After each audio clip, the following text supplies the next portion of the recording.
பாருங்க மக்களே, இவ்வளோ பெரிய வண்டி 2.0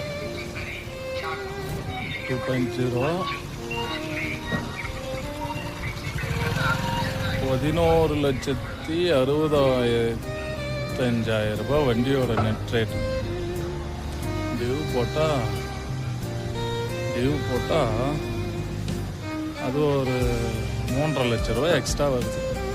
அதுக்கப்புறம் பாடி கட்டுறது செலவு எக்ஸ்ட்ரா உள்ளார இங்கே இருக்கிற செலவுலாம் சேர்த்தா ஒரு 1.5-3 லட்ச ரூபா எக்ஸ்ட்ரா செலவு இருக்கா.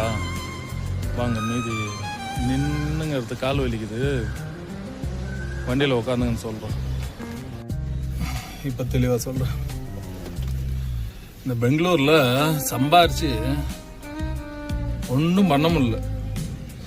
வண்டி டிவோ 23,100 ரூபா கட்டவே முடியல. அதுக்கு தகுந்த வாடகையும் செட் ஆகலை. ஒரு சைடு 1,100 ரூபாய்க்கு வாடகை போனால் போர்ட்டரில் அங்கேருந்து வாடகை கிடைக்கிறது இல்லை. ரிட்டர்ன் வந்தால் வெறும் 500 ரூபாய் மீறும். வண்டிக்கு டியூ கட்டுறதா என்னன்னு தெரியாது. ஒரு தம்பி ஒருத்தவனை பார்த்தேன், ராபிடோ பைக் காரன். அவன் கையில் என்னென்ன ஆப் இருக்குதுன்னா, porter, uncle delivery, Rapido, Uber, ஒரே ஒரு 2 வீலர் இருந்தால் போதும். அந்த 2 வீலரில் அந்த தம்பி சம்பாதிக்கிறானா. ராபிடோ புக்கிங் ஆயிடுச்சுன்னா கஸ்டமரையும் ஏற்றிக்கிறானா. அது மாதிரி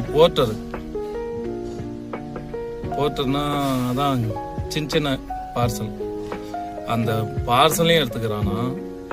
ராபிடோவில் அவன் கஸ்டமரையும் ஏற்றிக்கிறானா. இங்கேருந்து ஹொஸ்கோட்டை இல்லை எபால் இல்லை எலங்கா ஏதோ ஒரு வழியில் வாடகை எடுக்கிறானா. டபுள் டியூட்டியாக பண்ணுறானா. ஒரு நாளைக்கு 3,500 ரூபாய் பண்ணுறானா. எவ்வளோ? 3,500 ரூபாய் பண்ணுறான். 11,65,000 ரூபாய் என்னோட வண்டியோட ரேட்டு.